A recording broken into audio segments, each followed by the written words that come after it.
आणि आता थेट जाणार आहोत विधान भवन परिसरामध्ये, जिथे विजय वडेट्टीवार बोलतायत। सार्वजनिक व्यवस्थेच्या विरुद्ध बोलला तर त्यामध्ये सुद्धा त्याला कारवाईसाठी तो पात्र ठरेल आणि संस्थेला सुद्धा बंदी संस्थेवर सुद्धा बंदी घालता येईल अशा प्रकारचं हे बिल आहे। म्हणजे मुळातच या बिलामागील जो छुपा एजेंडा आहे, हा पूर्ण अजेंडा हा मला वाटतं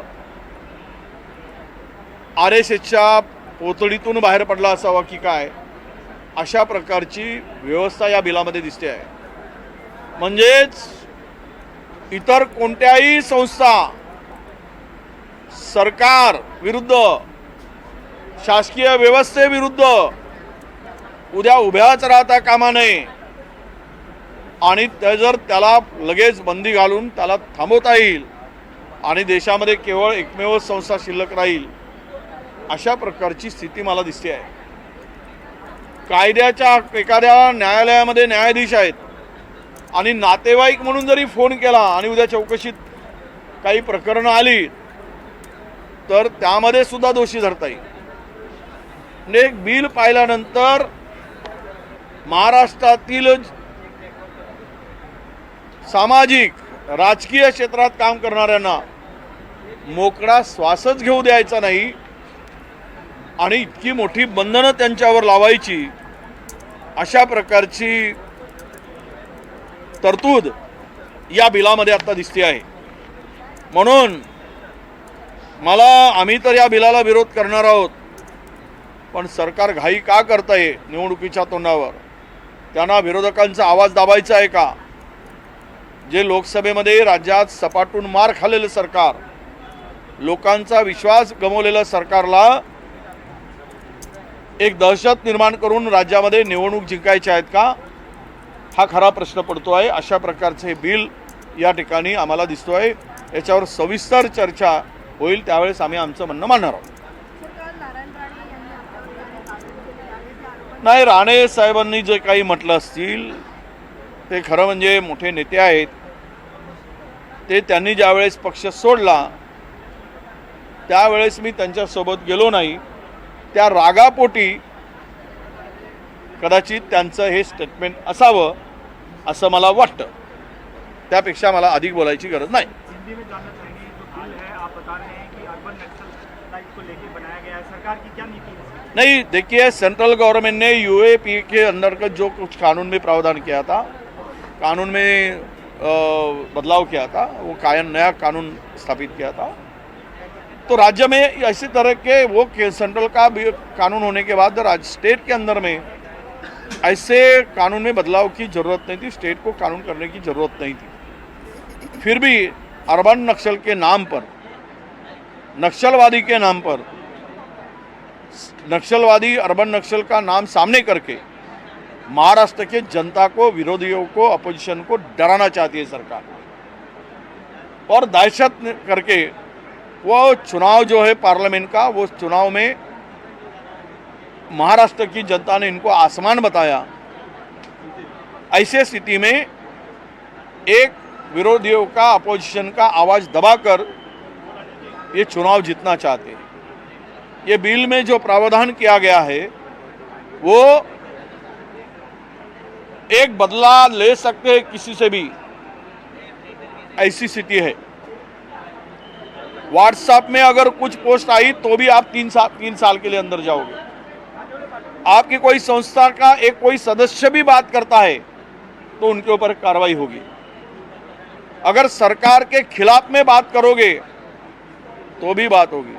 सरकार की व्यवस्था के खिलाफ में आप स्टेटमेंट करोगे तो भी आपको 3 साल अंदर जाना पड़ेगा।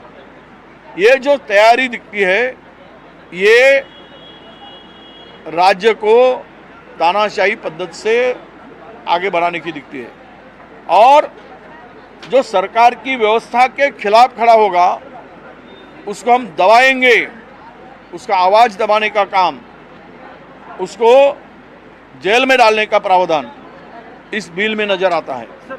तो हम तो विरोध इस बिल का करेंगे, परंतु ये बिल सरकार पीछे ले, ये भी मांग रही है। सर दो बातें हैं, एक तो पेपर लीक को लेकर सरकार कह रही थी ये सेशन में लॉ बिल पास करेंगे, पर उसको लेकर कोई बात हो नहीं रही है। और दूसरी बात, आपने असेंबली सेशन को एक दिन एक्सटेंड करने की भी मांग की। नहीं, आज शाम को मीटिंग लेने की बात हुई है बीएससी की, और उस बीएससी के मीटिंग में बिजनेस एडवाइजरी कमेटी जो है उसमें इस बारे में चर्चा करेंगे।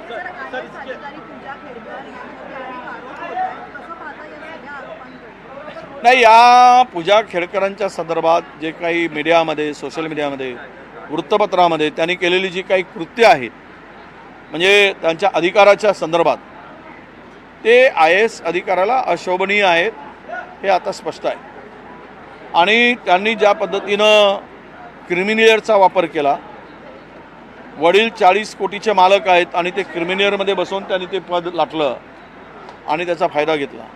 कधी ते ब्लाइंड म्हणून, कधी ते कानाला ऐकूच येत नाही म्हणून हे सर्टिफिकेट वगैरे जोडल्या गेल्या आणि त्यांनी ते बनावट सर्टिफिकेट घेतल्याची माहिती समोर येत आहे। या प्रकरणाची सर्व उच्चस्तरीय चौकशी करावी अशी सर्व स्तरावरून मागणी आहे आणि आम्ही सुद्धा तीच मागणी करतो। यही चीज हिंदी में जाए सर, पूजा खेड़कर का मामला कितना गंभीर है, ये क्या है? नहीं, पूजा खेड़कर जो UPSC पास आउट हुई है और प्रोबेशन पे काम करती थी पुणे में, इसके बारे में सोशल मीडिया हो, बहुत सारे न्यूज़ आए हैं और उन्होंने प्रोबेशन पीरियड में जिस तरह से बर्ताव किया है और उसके बाद जो सामने चीज़ें आई है, उन्होंने क्रिमिनियर का झूठ सर्टिफिकेट बनाया क्योंकि उनके फादर ने पार्लियामेंट का चुनाव लड़ा, तब असेंबली का या पार्लियामेंट का,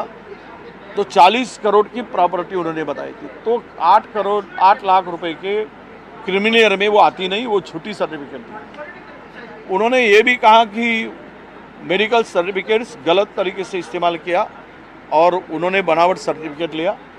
इसकी भी जांच होने की मांग हमने मीडिया से पढ़ी है। जो जनता की मांग है वही मांग हम करते हैं।